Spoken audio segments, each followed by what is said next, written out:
Shalom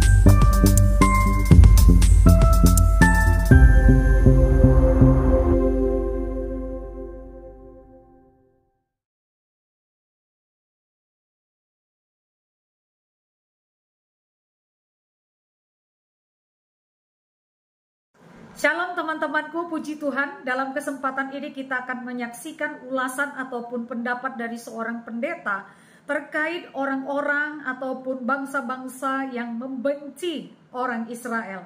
Melalui video ini kita akan melihat bahwa sebaiknya bangsa-bangsa jangan membenci, jangan memusuhi, apalagi memerangi orang Israel jika tidak ingin menghadapi hal-hal yang mengerikan. Seperti apa penuturan ataupun penjelasan pendeta? Penuturan ataupun penjelasannya, saksikan video ini dari awal sampai habis dan semoga memberikan pencerahan ya. Yesus sekalian, sekali lagi saya menghimbau agar kita, orang-orang percaya, ikut mendoakan Iran agar kematian Presiden Iran membawa sebuah kebaikan atas hubungan Iran dengan negara-negara tetangga, terutama dengan Israel. Dan hari ini kita akan belajar sebuah renungan dengan tema nasib tragis para pembenci Israel. Tentunya kita bukan mentertawakan, tapi kita prihatin, kita ikut berduka atas berpulangnya Presiden Iran, saudaraku. Nah, kebencian terhadap bangsa Israel, serta permusuhan bahkan rencana untuk pemusnahan bangsa Israel, bukanlah hal yang baru saja terjadi di akhir-akhir ini. Tetapi saudara sekalian, dalam catatan sejarah, hal itu sudah sering terjadi. Namun ajaibnya, sampai hari ini bangsa Israel justru bisa menjadi negara yang kuat, maju, kaya raya, di antara negara-negara Timur Tengah yang ada. Saudara, kalau Anda lihat dari Alkitab, dari saudaraku kitab Kejadian sampai Wahyu, tentunya kita bisa menemukan berbagai situasi, insiden, bahkan saudaraku hal-hal yang merupakan kebencian kepada Abraham, Ishak, Yakub, dan keturunannya Israel. Dan saudara sekalian, kebencian permusuhan itu bahkan sampai mau melenyapkan satu bangsa. Dan saudaraku, di dalam Alkitab kita ada sebuah kitab kecil di Perjanjian Lama yang bernama Kitab Ester, yang mengisahkan juga garis besarnya saat Israel waktu itu, saudaraku, yang ada di pembuangan, dari pembuangan Babel karena mereka tidak taat kepada Tuhan, lalu dari Babel beralih kepada Media Persia. Maka saudara sekalian, dalam masa orang-orang Yahudi itu ada di Media Persia, maka kita mengenal dalam kitab Ester di Alkitab ada seorang Yahudi bernama Ratu Ester yang terpilih menjadi permaisuri atas suaminya, yaitu Raja Ahasiveros dari kerajaan Media Persia. Dan Ester punya ayah angkat atau pamannya Mordekai yang akhirnya diangkat menjadi pejabat penting di benteng Susan di kerajaan Media Persia atau Elam. Dan ingat saudaraku, kerajaan Media Persia atau Elam itu sekarang adalah di Iran. Kenapa? Karena Raja Ahasiveros dengan Ratu Ester dan Mordekai itu Alkitab mencatat di kota Susan atau di benteng Susan.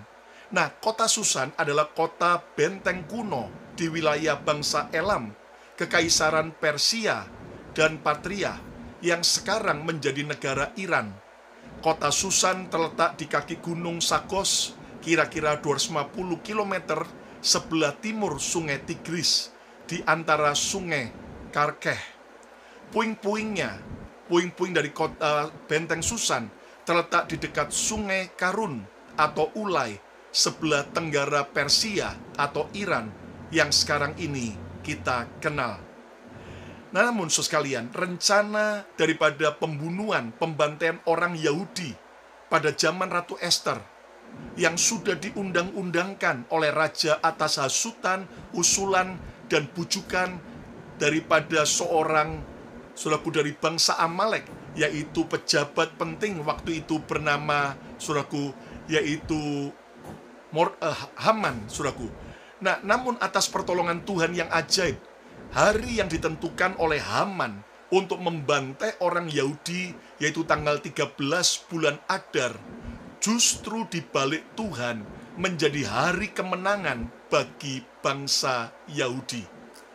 Saudara sekalian, lihat apa yang terjadi dengan pembelaan Tuhan terhadap orang Yahudi kepada orang Israel, dan apa nasib tragis yang dialami oleh para pembenci Israel. Mari kita lihat di dalam Ester pasal yang ke-9 ayat pertama sampai ayat yang ke-5. Lembaga Alkitab Indonesia memberi judul Tindakan Orang Yahudi terhadap Musuhnya. Dalam bulan yang ke-12, yakni bulan Adar, pada hari yang ke-13, ketika titah serta undang-undang raja akan dilaksanakan, itulah undang-undang Raja Ahasiveros dari Persia akan dilaksanakan. Pada hari musuh-musuh orang Yahudi berharap mengalahkan orang Yahudi. Lihat, sejak dulu sudah ada banyak orang-orang yang memusuhi orang Yahudi, dan mereka hari itu berharap mengalahkan orang Yahudi. Terjadilah yang sebaliknya. Orang Yahudi mengalahkan pembenci-pembenci mereka. Ada pembalian keadaan yang terjadi. Lalu kemudian lihat ayat yang kedua. Dikatakan, maka berkumpullah orang Yahudi di dalam kota-kotanya di seluruh daerah Raja Ahasiveros, di 127 kerajaan yang takluk kepada Raja Ahasiveros. Maka berkumpul orang-orang Yahudi di kota-kota itu untuk membunuh orang-orang yang berikhtiar atau berencana mencelakakan mereka. Dan tiada seorang pun yang tahan menghadapi mereka. Tiada seorang pun yang tahan menghadapi orang Yahudi, orang Israel. Karena ketakutan kepada orang Yahudi telah menimpa segala bangsa. Saudaraku, ada, saudaraku, ketakutan, saudaraku, dan mereka nggak bisa bertahan melawan orang Yahudi. Perhatikan ayat yang ketiga. Dan semua pembesar daerah dan wakil pemerintahan dan bupati serta pejabat kerajaan menyokong orang Yahudi. Pemerintah akhirnya waktu itu semua mensupport baik dengan orang Yahudi, padahal tadinya mereka membenci. Karena ketakutan kepada Mordekai, paman Ester, ayah angkat Ester, telah menimpa mereka. Mordekai akhirnya diangkat menjadi orang nomor 2 dari Raja Ahasiveros. Dan semua pejabat di 127 kerajaan di bawah kerajaan Media Persia waktu itu, semua ketakutan terhadap orang Yahudi. Ayat yang keempat. Sebab Mordekai besar kekuasaannya di dalam istana raja, dan tersiarlah berita tentang dia, tentang Mordekai di segenap daerah, karena Mordekai itu bertambah-tambah besar kekuasaannya. Raja tadi yang, saudaraku, akhirnya mempunyai pejabat Haman yang membenci Israel, dan Mordekai justru Mordekai yang diangkat. Lihat ayat yang kelima. Maka orang Yahudi mengalahkan semua musuhnya. Lihat bagaimana orang Yahudi jadi pemenang, kuat, dan mengalahkan semua musuhnya karena mereka memukul dengan pedang, membunuh dan membinasakannya. Mereka berbuat sekehendak hatinya terhadap pembenci-pembenci mereka. Kekasih Tuhan, lihat bagaimana rencana jahat dari Haman, para pembenci Israel, untuk membantai bangsa Israel yang justru berbalik menjadi sebuah hari kemenangan besar bagi bangsa Israel. Haman yang memusuhi dan membenci Israel, membenci orang Yahudi, justru akhirnya kehilangan jabatannya.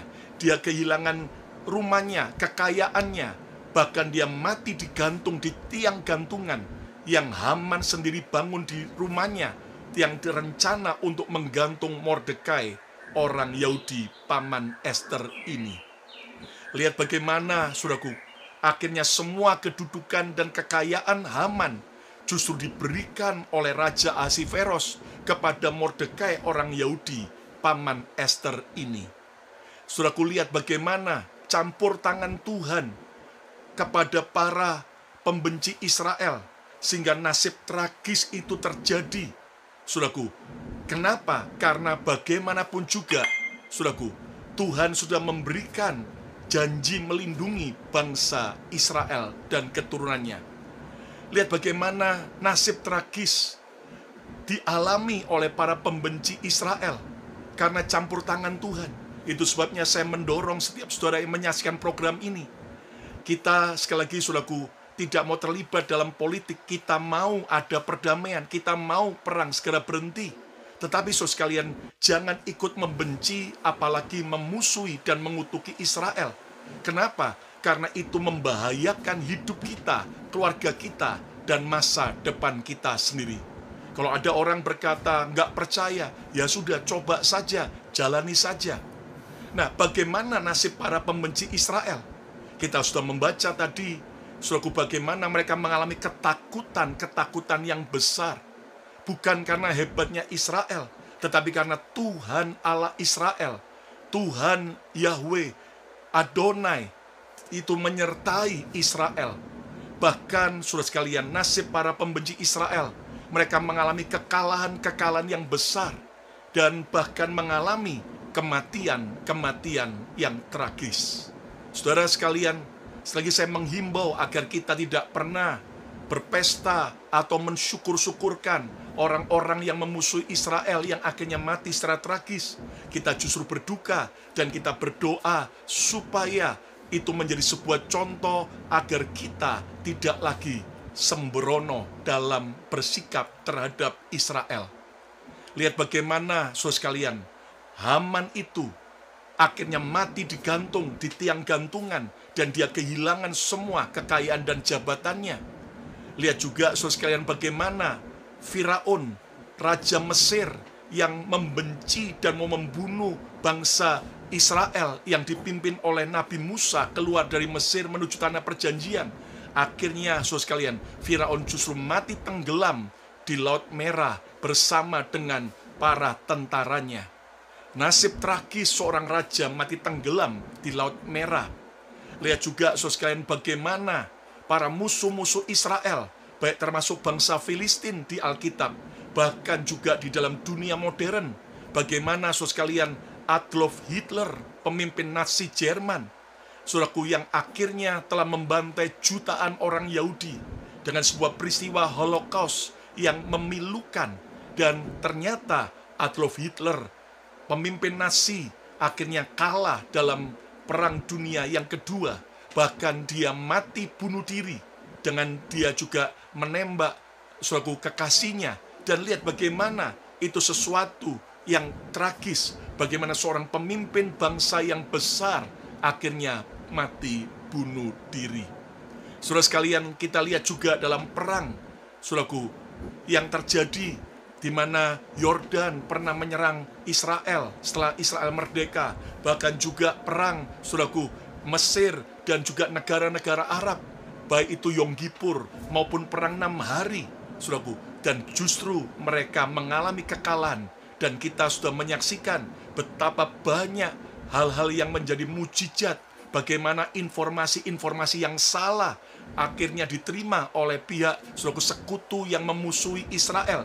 Justru itu membawa kemenangan besar. Dalam 6 hari saja, saudaraku, kekuatan militer daripada musuh-musuh Israel yang menyerang waktu itu bisa dikalahkan. Kita turut berduka juga atas wafatnya Presiden Iran dan Menteri Luar Negeri Iran. Dan saudara sekalian, kita juga ikut, saudaraku, menyaksikan bagaimana Presiden Soeharto ketika tahun 96-97 ikut mengutuki Israel. Maka akhirnya 97-98 goyang ekonomi bahkan bangsa Indonesia sampai akhirnya dilengserkan Presiden Soeharto ini, saudaraku.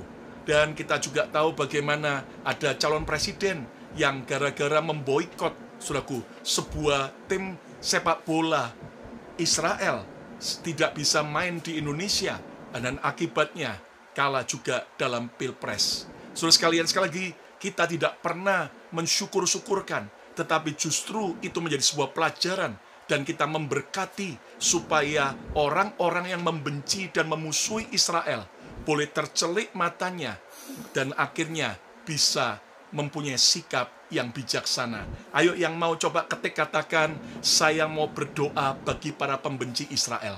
Berdoa bagi keselamatan mereka. Berdoa supaya mereka juga akhirnya bisa mengalami sebuah hal yang baik dalam hidup mereka ketika mereka berubah sikapnya jadi baik dengan Israel. Nah, muncul pertanyaan, mengapa nasib para pembenci Israel jadi tragis? Paling tidak ada 3 alasan yang saya mau bagikan buat saudara hari ini. Yang pertama adalah ada janji pembelaan Tuhan terhadap Israel. Saudara, bagaimanapun juga, ini yang Alkitab sudah katakan. Makanya Israel biar digempur, dimusuhi, dibenci oleh banyak negara-negara.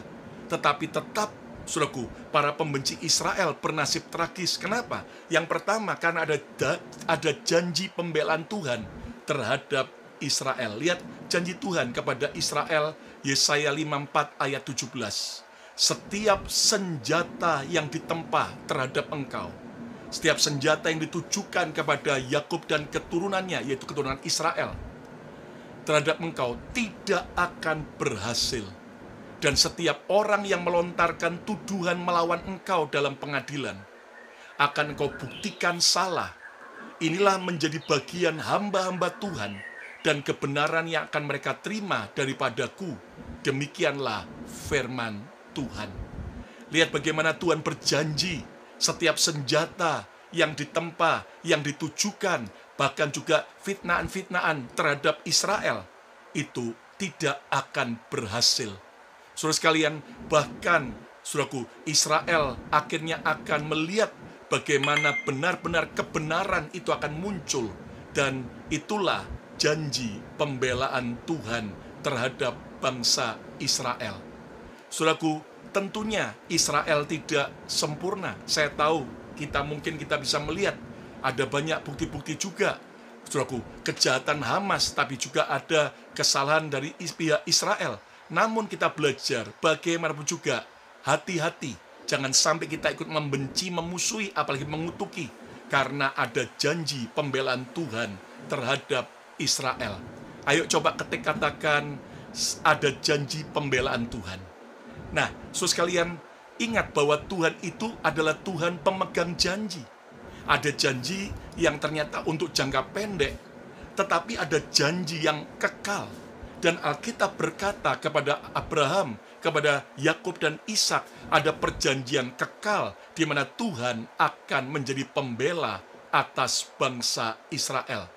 Ingat, Tuhan kita adalah Tuhan yang tidak suka ingkar janji seperti kita manusia, tetapi Dia Tuhan yang setia terhadap janjinya. Nah, bagi kita yang percaya kepada Tuhan Yesus, Alkitab di Perjanjian Baru berkata, maka kita juga, saudaraku, secara rohani menjadi keturunan Abraham, dan kita berhak menjadi anak-anak Allah, mendapat ahli waris daripada, saudaraku, bangsa Israel. Walaupun kita secara, saudaraku, daging kita bukan Israel, tetapi secara rohani, Alkitab mengatakan kita adalah Israel rohani. Jadi saudaraku, hari ini ketika ada orang memusuhi Anda, ketika ada orang membenci, ada orang berencana jahat kepada saudara, jangan engkau benci, marah, atau kemudian frustrasi, tapi berseru kepada Tuhan, minta pembelaan Tuhan, dan percayalah, jika Tuhan membela, sing ada lawan. Ayo coba katakan, saya percaya pembelaan Tuhan, ya. Makanya saudaraku, jangan ikut memusuhi hamba-hamba Tuhan, ikut memusuhi orang Kristen, jangan ikut memusuhi, saudaraku, Israel rohani, sebab hidup kita akan bermasalah. Tetapi justru saat kita memberkati Israel, baik Israel jasmani maupun Israel rohani, percayalah, kita justru akan diberkati. Ayo coba katakan, saya mau memberkati Israel. Alasan kedua, mengapa nasib pembenci Israel tragis? Alasan yang kedua, Alkitab mencatat karena ada kutukan Tuhan bagi yang mengutuki Israel. Ada kutukan Tuhan bagi yang mengutuki Israel. Loh, Pastor Lukas, apa memang ada ayatnya? Mari kita lihat Kejadian pasal 27 ayat 29. Bangsa-bangsa akan takluk kepadamu. Inilah sebuah nubuatan dan sebuah janji Tuhan. Bangsa-bangsa akan takluk kepadamu, takluk kepada Israel, dan suku-suku bangsa akan sujud kepadamu. Jadilah tuan atas saudara-saudaramu, dan anak-anak ibumu akan sujud kepadamu. Perhatikan, siapa yang mengutuki engkau, terkutuklah ia. Dan siapa yang memberkati engkau, diberkatilah ia. Siapa mengutuki Yehuda, Yahudi, Israel, ia akan dikutuki. Tetapi siapa yang memberkati engkau, ia akan diberkati. Saudara sekalian, saya mengasihi setiap kita yang menyaksikan program ini. Saya tidak mau saudara terkutuk. Saya berdoa agar saudara hidup dalam berkat Tuhan. Dan berkat Tuhan itu akan mengalir. Bukan hanya kita, saudaraku, kerja keras, kerja rajin, kerja pintar. Bukan hanya ketika kita sungguh-sungguh, saudaraku, yaitu mengandalkan Tuhan. Tetapi sikap kita kepada bangsa Israel, baik Israel rohani maupun Israel jasmani, itu akan menentukan kita diberkati atau kita dikutuki. Jadi saudaraku, mari kita belajar bijaksana. Kenapa? Karena ada kutukan Tuhan bagi yang mengutuki Israel. Siapa mengutuki engkau, terkutuklah ia. Dan siapa yang memberkati engkau, diberkatilah ia. Jika manusia mengutuk, kita bisa tolak dalam nama Yesus. Kita bisa menghindar dari kutuk itu. Tapi ingat, jika Tuhan yang mengutuk, selesai hidup kita. Jika Tuhan yang mengutuk, selesai hidup lu bro, selesai hidupmu sis. Jadi makanya jangan ikut mengutuki. Saudaraku, terutama saya juga menanggapi kepada Bung Ade Armando yang mengatakan dalam podcastnya, haruskah orang Kristen membela Israel dengan tuduhan bahwa orang Kristen hari-hari ini, ya, haruskah orang Kristen membela Israel dengan tuduhan bahwa orang Kristen hari ini salah menafsirkan ayat-ayat Alkitab? Bung Ade Armando, saya mengasihi Bung Ade, dan jangan sampai keluar jalur dengan menuduh orang Kristen sudah salah tafsir ayat Alkitab. Kita orang-orang Kristen, kita nggak perlu mendukung Israel, karena Tuhanlah yang mendukung Israel. Tetapi kita orang-orang Kristen, kita mau memberkati dalam doa maupun sikap kita, tidak mau ikut memusuhi, membenci. Kenapa, Bung Ade? Karena ternyata janji Tuhan bahwa siapa memberkati Abraham, Ishak, Yakub, dan keturunannya, termasuk Israel, itu akan diberkati. Namun siapa mengutuk, ia akan dikutuk. Dan kalau Bung Ade Armando berkata bahwa ternyata Israel yang sekarang ini berbeda dengan Israel yang ada di Alkitab, Bung Ade salah besar. Coba cari, temukan bukti-bukti bahwa Israel yang sekarang ini adalah keturunan daripada Israel yang ada di Alkitab. Justru sebetulnya bangsa Palestina yang ada sekarang hari ini itu tidak berkaitan dengan orang Filistin yang ada di Alkitab Perjanjian Lama. Karena bangsa Filistin itu sebetulnya itu akar rumpunnya dari Eropa, Yunani, orang kulit putih, orang Eropa. Namun Palestina yang sekarang adalah orang keturunan Arab. Nah, kita juga memberkati Palestina yang sekarang. Kita berdoa agar Palestina yang sekarang sungguh-sungguh boleh, yaitu mengenal Tuhan, berdamai dengan Israel. Bung Ade, sekali-sekali pergilah ke Israel, sehingga Anda bisa tahu sebetulnya seperti apa kondisi Israel. Ada banyak orang-orang Palestina di Bethlehem, di Yeriko, dan di beberapa tempat yang juga adalah orang Kristen. Bahkan orang Palestina di Bethlehem berkata, Yesus adalah orang Palestina. Bahkan mereka berkata Raja Daud lahir di Bethlehem. Yesus juga lahir di Bethlehem, itu orang Palestina. Dan lihat bagaimana sebetulnya ada banyak tentara Israel yang adalah orang Arab Islam. Jadi bahkan kita lihat orang-orang Islam yang ada di Israel itu diperbolehkan menjalankan agamanya dengan baik. Ingat bagaimana sebetulnya ada rencana bisa saja Masjid Al-Aqsa itu yang ada di Yerusalem tua dihancurkan.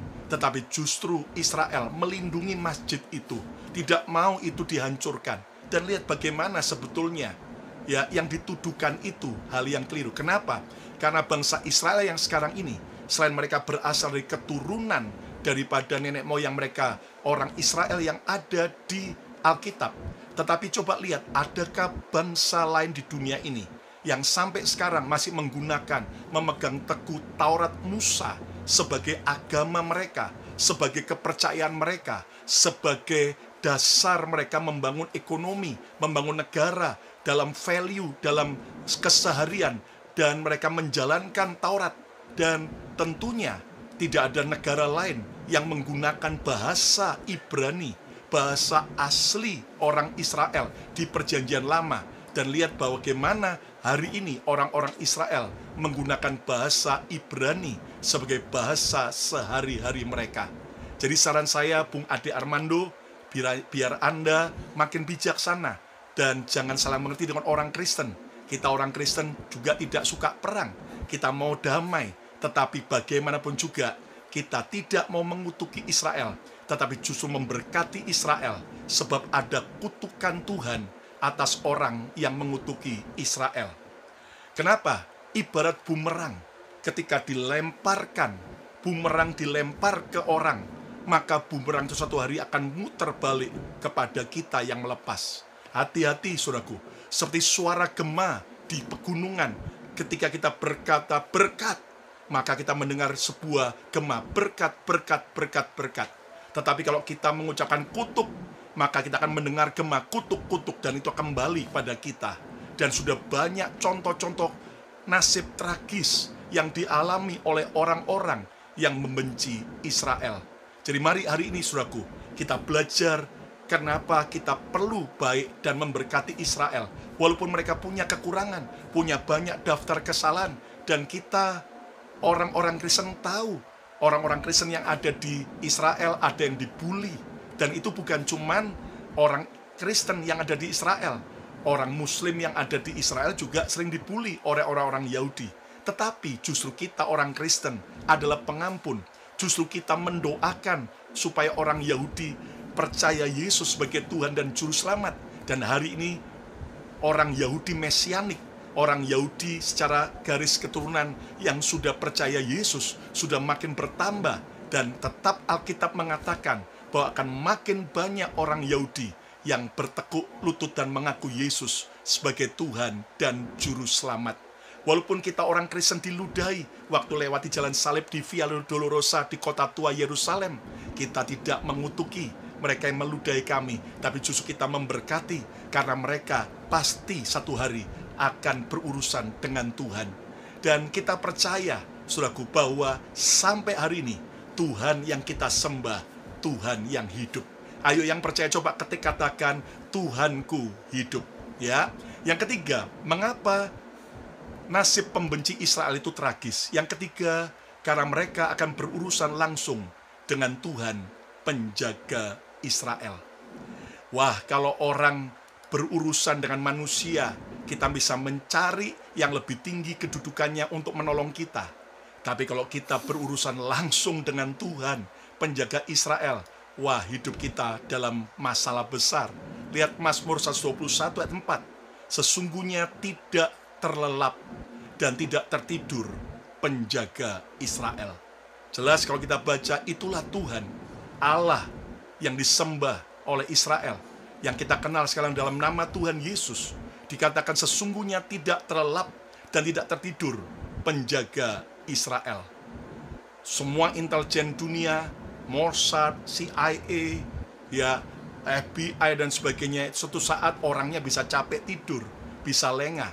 Tapi kalau Tuhan penjaga Israel dikatakan tidak terlelap dan tidak tertidur. Ibarat di saat orang mau menyerang seorang presiden, maka orang itu bukan langsung berurusan dengan presiden dulu, tapi berurusan langsung dengan pas pampres yang menjaga presiden itu. Nah, hal yang sama, saudara sekalian, bagaimanapun juga, seburuk apapun kondisi Israel, tapi ingat baik-baik, Tuhan itu penjaga Israel. Makanya jangan ikutan membenci atau memusuhi, mengutuki, bahkan kita merencanakan yang jahat. Kenapa? Karena kita akan berurusan langsung dengan Tuhan penjaga Israel. Ayo yang setuju coba ketika katakan Tuhan penjaga Israel.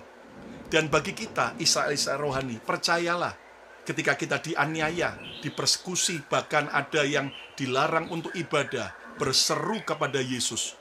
Dan percayalah, Tuhan penjaga Israel, Tuhan penjaga kita, sanggup membela dengan cara-cara yang ajaib. Nah, sekarang saudaraku, di bagian akhir yang paling penting, solusi bagi para pembenci Israel itu bagaimana? Saya nggak suka sama Israel, saya benci sama Israel, bla bla bla bla, bagaimana solusinya? Nah, saya tahu yang menyaksikan program ini, ada yang pro Israel, ada yang pro Hamas, Palestina. Ya, kalau saya pro perdamaian, dan saya pro Yesus. Amin. Nah, lihat solusi bagi para pembenci Israel. Walaupun secara logika, kita jumpai kekurangan, kesalahan Israel, tapi tetap pesan Tuhan yang saya sampaikan buat saudara, jangan ikutan membenci dan memusuhi Israel. Saya mengasihi saudara, jangan ikutan membenci dan memusuhi Israel. Justru ketika kita lihat kekurangannya, kita mendoakan Israel. Justru kita memberkati Israel. Ayo yang mau coba katakan, saya memberkati Israel. Ayo coba ketik, saya memberkati Israel. Mengapa? Sebab Mazmur 122, lihat ayat yang ke-6-9 dikatakan, berdoalah untuk kesejahteraan Yerusalem. Berdoalah untuk kesejahteraan Yerusalem. Biarlah orang-orang yang mencintaimu mendapat sentosa. Hidup sudah rumit, hidup sudah banyak masalah, jangan makin sulit dengan kita ikut membenci dan memusuhi Israel, apalagi mengutuki. Tapi biar berdoa bagi kesejahteraan Yerusalem, bagi kesejahteraan Israel, bagi kesejahteraan Palestina, negara-negara di Arab, saudaraku. Biarlah orang yang mencintaimu, yang mencintai Israel, mendapat sentosa. Saya mau hidup sentosa. Kalau saudara mau hidup sentosa, ayo coba katakan, saya memberkati Israel. Dan lihat ayat yang ke-7, janji Tuhan. Perhatikan, biarlah kesejahteraan ada di lingkungan tembokmu, dan sentosa di dalam purimu. Saudara, kalau kita mau hidup sejahtera dan sentosa, bersikaplah baik terhadap Israel jasmani maupun Israel rohani. Ayat 8 dan 9, oleh karena saudara-saudaraku dan teman-temanku, aku hendak mengucapkan, semoga kesejahteraan ada di dalammu. Saya memberkati setiap saudara, semoga kesejahteraan ada di dalammu. Dan ayat yang ke-9, oleh karena rumah Tuhan Allah kita, aku hendak mencari kebaikan bagimu. Dan mari kita lihat, walaupun di antara kekurangan Israel, kita cari kebaikan-kebaikan dari bangsa Israel, kebaikan Tuhan, Allah yang disembah Israel. Supaya apa? Supaya kita benar-benar hidup sentosa dan damai sejahtera. Saudara, saya analogikan, jika kita sudah berusaha menghancurkan tembok yang kuat dengan berbagai macam cara, dan kita tidak berhasil, daripada kita terus membenci, marah-marah, emosi, maki-maki, dan tidak suka dengan tembok kuat itu, lebih baik kita belajar menerima keberadaan tembok yang kuat itu. Bahkan kita mulai bisa mensyukuri, berdamai dengan tembok yang kuat itu. Bahkan kita baik berkawan. Kenapa? Sebab, saudaraku, tembok kuat itu adalah gambaran Israel. Bukan karena hebatnya bangsa Israel, namun karena ada sang gunung batu yang kuat. Itulah Tuhan Yesus, sang gunung batu yang teguh, yang mengasihi dan memberkati Israel. Dan saya percaya, saudaraku, kalau kita terus berbuat baik, berdamai, memberkati Israel, maka kita justru akan sentosa, justru kita akan bahagia. Ayo yang mau katakan, saya mau memberkati Israel. Kesimpulannya, berhentilah untuk kita ikutan membenci bangsa Israel. Kenapa? Karena itu akan membahayakan diri kita. Karena ada nasib tragis yang akan dialami oleh para pembenci Israel. Mengapa nasib pembenci Israel tragis? 3 alasan. Yang pertama, ada janji pembelaan Tuhan terhadap Israel. Bagaimanapun juga, itulah yang akan jadi bagian bangsa pilihan Tuhan. Yang kedua, karena ada kutukan Tuhan bagi yang mengutuki Israel. Saya berdoa biar Anda tidak lagi hidup dalam kutuk, tapi dalam berkat, baik dalam keluarga, kesehatan, ekonomi, pelayanan, kesehatan, kerohanian, dan masa depan kita. Dan yang ketiga, nasib pembenci Israel tragis karena mereka akan berurusan langsung dengan Tuhan, penjaga Israel. Dan mari kita berdoa supaya kita memberkati Israel. Siapa yang mau sungguh-sungguh menjadi berkat dan hidup dalam sentosa, angkat kedua tanganmu. Tuhan, kalau ada di antara kami yang menyaksikan program ini dan belum menerima Yesus sebagai Tuhan Juru Selamat, hari ini kami mau membuka hati kami, menerima Yesus sebagai Tuhan dan Juru Selamat. Kami juga berdoa, Tuhan, untuk Iran, Tuhan, supaya Iran boleh segera pulih, dan juga Iran boleh mengenal Yesus sebagai Tuhan Juru Selamat, terutama orang-orang Kristen yang ada di Iran, yang mereka mengalami penganiayaan. Biar Tuhan kuatkan supaya revival terjadi atas Iran, dan terpilih pengganti presiden yang benar-benar takut akan Tuhan, yang memulihkan hubungan baik dengan Tuhan Yesus dan juga dengan bangsa Israel. Kami juga berdoa, Tuhan, memberkati Israel, memberkati kesejahteraan Israel. Kami juga memberkati Palestina, biar perang ini boleh segera berhenti. Kami berdoa biar Hamas segera kembali melepaskan 132 sandera Israel yang masih belum dibebaskan. Kami memberkati setiap korban-korban perang. Tuhan, kami menangisi supaya benar-benar, Tuhan, mereka boleh mengenal Engkau Yesus sebagai Tuhan dan Juru Selamat. Aku berdoa memberkati semua sahabat Mesbah Mujizat yang sakit Tuhan sembuhkan, yang lemah Tuhan kuatkan, yang mengalami pergumulan apapun, Tuhan tolong dengan cara ajaib. Dan Tuhan, kalau kami sebagai Israel rohani, mungkin kami dimusuhi, kami dipersekusi, kalau kami ternyata dibuli, kami percayakan semua kepada pembelaan Tuhan. Kami percaya jika Tuhan yang jadi pembela kami, orang akan tercelik bahwa Tuhan menyertai kami, dan kami adalah biji mata Tuhan.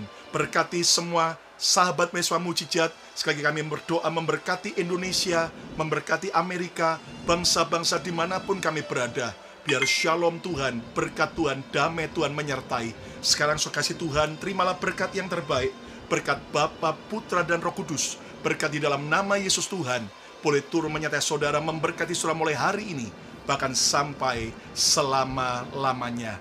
Yang percaya diberkati Tuhan, sama-sama katakan, amin, amin, amin, amin. Ayo, jika Anda percaya, coba ketik katakan, saya mau memberkati Israel. Dari penjelasan tersebut, kita juga bisa memahami bahwa sesungguhnya kesetiaan Allah kepada umat Israel tidak pernah berhenti ataupun tidak pernah putus. Mungkin banyak orang berkata, bukankah orang Israel pada zaman ini bukanlah orang Israel yang taat kepada Allah? Oleh karena pewahyuan yang sudah digenapi melalui datangnya Tuhan Yesus Kristus tidak mereka percayai alias mereka tolak.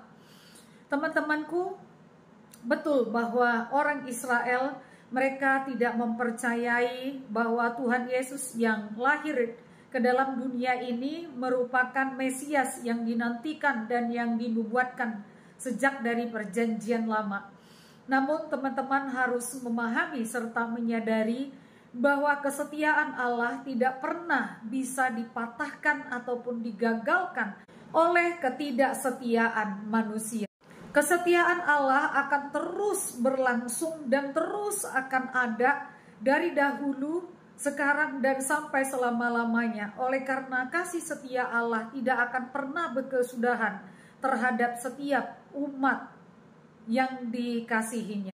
Kesetiaan Allah akan terus berlangsung dan terus akan ada dari dahulu, sekarang, dan sampai selama-lamanya. Oleh karena kasih setia Allah tidak akan pernah berkesudahan terhadap setiap umat yang dikasihinya. Khususnya kepada orang Israel yang tidak taat ataupun yang tidak lagi setia kepada Tuhan, tidak berarti bahwa kasih setia Allah akan berhenti atas mereka. Karena itu teman-temanku, jangan membenci bangsa Israel ataupun merancangkan sesuatu yang tidak baik terhadap orang lain, terhadap negara orang lain ataupun terhadap bangsa orang lain, Karena Tuhan Yesus sendiri mengajarkan agar setiap orang saling mengasihi sebagaimana Yesus mengasihi dan juga sebagaimana kita ingin dikasihi. Tuhan Yesus memberkati.